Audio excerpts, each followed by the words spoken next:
I'm the king.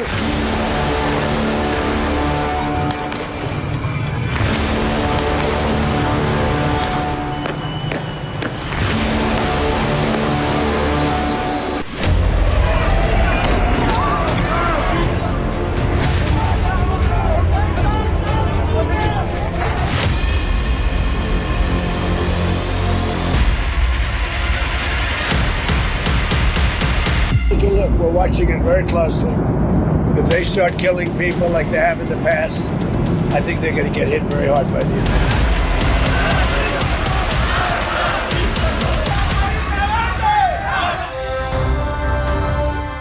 तो इस साल 3 जनवरी के बाद दुनिया अचानक ही बदल गई। इस दिन अमेरिका ने वेनेजुएला में ऑपरेशन किया, वहां के राष्ट्रपति को पत्नी समेत किडनैप कर लिया और रशियन फ्लैग वाले ऑयल टैंकर पर भी कब्जा कर लिया। अब स्थितियां समझिए, इसमें जियोपॉलिटिक्स कहीं भी नजर नहीं आ रही है और पूरी दुनिया कंफ्यूज है कि आगे क्या होने वाला है।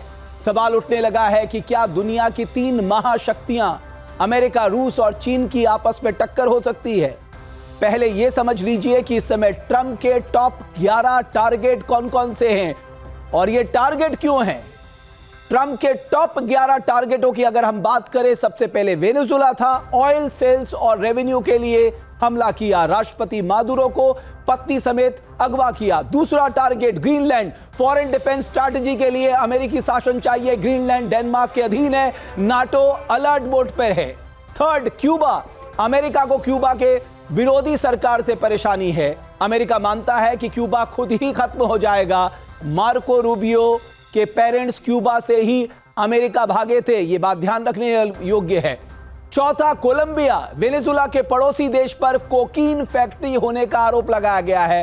ट्रंप ने कोलंबिया पर अटैक की संभावना से इनकार नहीं किया है, यानी कोलंबिया भी निशाने पे आ सकता है। और पांचवा, मैक्सिको, डेडली ड्रग फेंटनिल को अमेरिकी भेजने के आरोप 1 दशक से मैक्सिको और यहां के लोगों से खराब रिश्ते का सबसे बड़ा कारण है।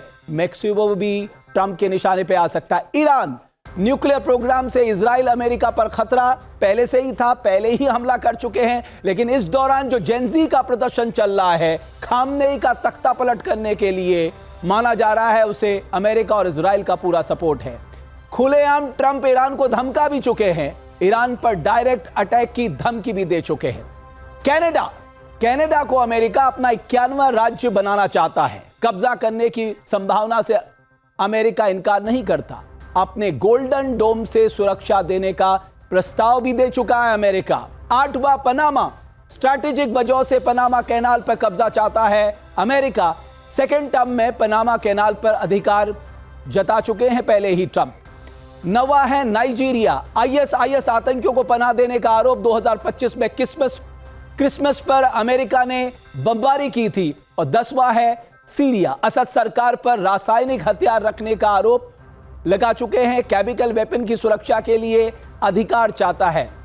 और निकारागुआ, ट्रंप ने नेक्स्ट टारगेट में निकारागुआ का नाम लिया है। 20वीं सदी की शुरुआत से दोनों देशों में दुश्मनी है। तो आप समझिए, ये 11 ऐसे टारगेट हैं जिस पर ट्रंप की नजर है। और 3 जनवरी के बाद, जैसा कि हमने कहा कि दुनिया बहुत अस्थिर महसूस कर रही है, उसका बड़ा कारण यही है कि ट्रंप का अगला कदम क्या होगा ये कोई नहीं जानता।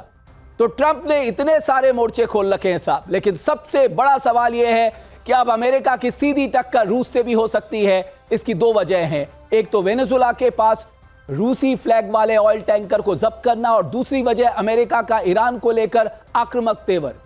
सबसे पहले ये रिपोर्ट देखिए।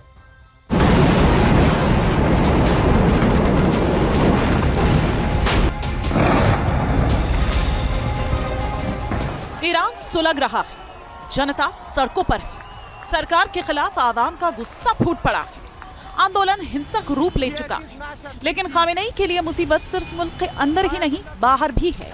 एक और चिंगारी धधकने का इंतजार कर रही है। अमेरिका और ईरान के बीच बारूदी टकराव के बादल मंडराने लगे हैं। अमेरिका ईरान को आंख दिखा रहा है। अमेरिका ईरान पर हमले की खुल्लम खुल्ला धमकी दे रहा है, तो ईरान भी ईंट का जवाब पत्थर से देने की बात कर रहा है। ईरान अपने न्यूक्लियर प्रोग्राम को लेकर लंबे अरसे से अमेरिका के निशाने पर है। अमेरिका लगातार आरोप लगाता रहा कि ईरान चोरी चोरी परमाणु बम बना रहा है। आपको याद होगा कुछ महीने पहले ईरान और इजराइल के बीच जंग में अमेरिका कूद गया था। अमेरिका ने ईरान के 3 परमाणु ठिकानों पर बमबारी की थी। फर्दो, नतांज और इस्फहान में परमाणु संयंत्रों पर अमेरिका ने सीधा अटैक किया था।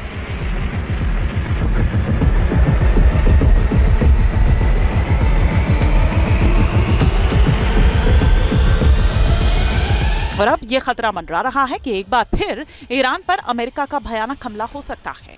अमेरिका काफी वक्त से ईरान के खिलाफ कार्रवाई का मौका तलाश रहा था और ईरान में खामेनेई शासन के खिलाफ विरोध प्रदर्शन तेज हुआ तो अमेरिका एक्टिव हो गया।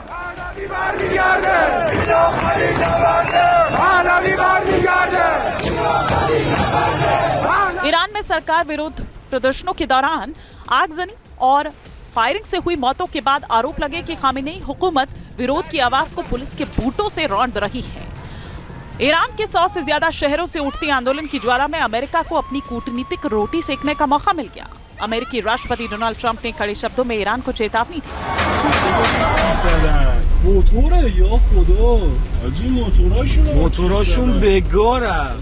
मैंने उन्हें बता दिया है कि अगर वे लोगों को मारना शुरू कर देते हैं जैसा कि वे दंगों के दौरान करते हैं, उनके यहाँ बहुत सारे दंगे होते हैं, अगर वे ऐसा करते हैं तो हम उन्हें बहुत कड़ी सजा देंगे। अब सवाल है कि अमेरिका ईरान को जिस सजा की बात कर रहे हैं वो है क्या? ट्रंप ईरान को क्या सजा देंगे? ट्रंप की इस चेतावनी को धमकी कहना ज्यादा मुनासिब होगा। यानी अमेरिका हमले के लिए तैयार है, उसे बस सही मौके का इंतजार है। और जिस तरह ईरान में जन आक्रोश धधक रहा है और अस्थिरता का वातावरण बन रहा है, उसे देखते हुए क्या अमेरिका की धमकी हकीकत में बदल सकती है? इस बीच अमेरिकी उपराष्ट्रपति जेडी वेंस ने भी ईरान को वार्निंग दी है। Well, look, we certainly stand by anybody who's engaged. हाल ही में वेनेजुएला में अमेरिका ने जिस तरह एक तरफा सैन्य कार्रवाई का तख्ता पलट कर दिया, उसके बाद पूरी दुनिया में अमेरिका की आलोचना हुई।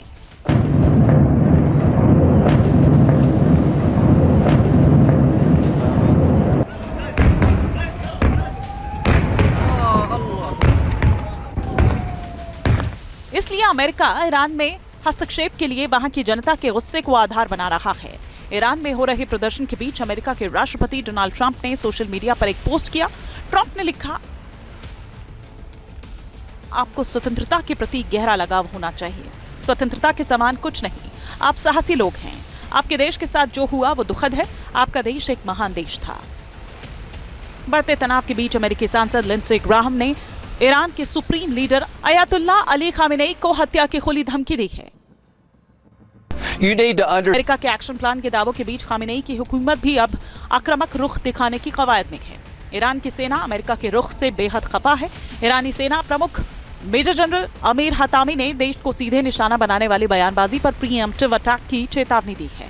मतलब साफ है कि ईरान अब डिफेंसिव मोड से निकलकर ऑफेंसिव रुख अपना रहा है। दुनिया ये सवाल पूछ रही है कि क्या इसके बाद ईरान का नंबर है, लेकिन विश्व की बड़ी सैन्य ताकतों में शामिल ईरान और वेनेजुएला की तुलना नहीं की जा सकती। ये बात ट्रंप भी अच्छी तरह से समझते हैं। ईरान ने इजराइल के खिलाफ बीते साल हुई जंग में अपनी विध्वंसक शक्ति का प्रदर्शन किया और अमेरिका की मदद के बावजूद ईरान ने इजराइल को कड़ी टक्कर दी थी। ट्रंप ने ईरान पर बमबारी की, लेकिन ईरान ने घुटने नहीं टेके। तो क्या अमेरिका ईरान के खिलाफ कार्रवाई करने से पहले माहौल तैयार करने की कवायद में जुटा है? Team news nation.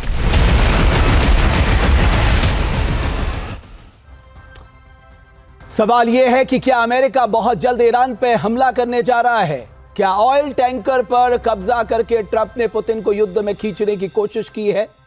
क्या 8 दशक बाद विश्व युद्ध की आशंका बनने लगी है? ये कुछ ऐसे सवाल है जो हम इस चर्चा में रखेंगे और इस पे बातचीत करने के लिए हमारे साथ बहुत ही खास पैनल जुड़ा है।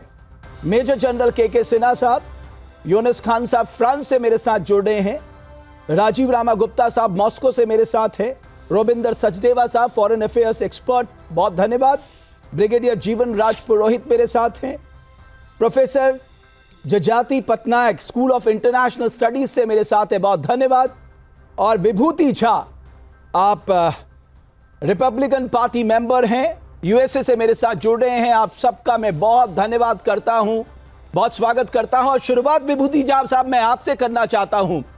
खुद रिपब्लिकन पार्टी में लोग ट्रंप साहब को किस तरह से देख रहे हैं?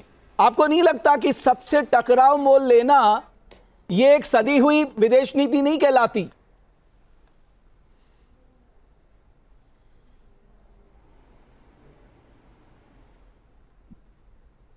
आपकी आवाज बंद हो गई है, तो विभूति झा साहब, आपको मेरी आवाज आ रही है? अब आ रही है। सर, अब आ रही है। मैं बीच सिर्फ में इतना जानना चाहता हूं कि क्या आपको लगता है कि 3 जनवरी के बाद दुनिया ज्यादा असुरक्षित महसूस कर रही है और हर किसी से टकराना ये एक सदी हुई विदेश नीति का हिस्सा नहीं हो सकता? बहुत बहुत धन्यवाद हमें आपके शो में बुलाने का। और मैं इसमें 2 चीजें ऐड करूंगा। इतने धाकड़ लोग बैठे हैं आपके पैनल में, अब तो मैं इस बात को एक कदम पीछे लेना पड़ेगा। सारी की सारी जो वॉर की जो एटमॉस्फेयर होती है, ये सारा का सारा यूरोप से शुरू होता है। क्यों? इस बात पे अगर हमने जड़ में जाके इस बात को नहीं समझा, तो हम बाद में सीधे प्लांट के पेड़ के झाड़ को काटते रहेंगे, पत्तों को सजाते रहेंगे, लेकिन होगा कुछ नहीं। तो मूल बात यह है कि यूरोप का जो इंपीरियलिज्म और कॉलोनियलिज्म रहा है, उसी के कारण दुनिया में जितने सारे फ्लैश पॉइंट्स हैं आज की तारीख में, वो आपकी आंखों के सामने हैं।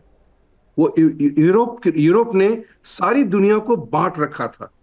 इस बात की सच्चाई की आप पुष्टि कर सकते हैं अपने आप से। पूरी दुनिया को बांट रखा था। अब उनकी इंपीरियलिज्म और कॉलोनियलिज्म खत्म हो गई है। एशिया, अफ्रीका, साउथ अमेरिका, ये सब उठे हैं यूरोप की इंपीरियलिज्म के कारण को रोकने के लिए। अब आप देखें अमेरिका का हाल क्या है उसमें। आजकल ये एक फैशन सा हो गया है कि अमेरिका में ट्रंप को क्रिटिसाइज करो। इसके पीछे एक और बात है। ये वामपंथी leftist ecosystem, leftist Islamist ecosystem जो पूरे दुनिया के व्यवस्था, डेमोक्रेटिक व्यवस्था में घुस गई है, उसके कारण वो फ्रीडम तो मांगते हैं, लेकिन हमारे फैसिस्ट तरीके से चाहिए। This is also very important to understand. ये सारा का सारा जो मुद्दा है, जो वर्ल्ड वॉर्स हुए थे नंबर 1 और नंबर 2 वर्ल्ड वॉर्स, वो वर्ल्ड वॉर्स नहीं थे। वहां पे इंडिया और दूसरी कॉलोनीज के सोल्जर जाके मरे थे। European territorial ambitions. Vibhuti Jha साहब, 3 जनवरी को जो कुछ हुआ वेनेजुएला में आधी रात को, इसे कौन उचित ठहरा सकता है? उचित और अनुचित का सवाल तो है। जिसकी लाठी उसकी भैंस पुरानी प्रिंसिपल थी, वो आज भी चल रही है साहब। ये दुखद बात है। आज एक ही डिफरेंस है, आज हम सारी बातों को आपके कारण, टीवी के कारण, टेक्नोलॉजी के कारण बहुत जल्दी देखने लगे हैं। मैं जस्टिफाई नहीं कर रहा हूं मैं आता हूं आपके पास।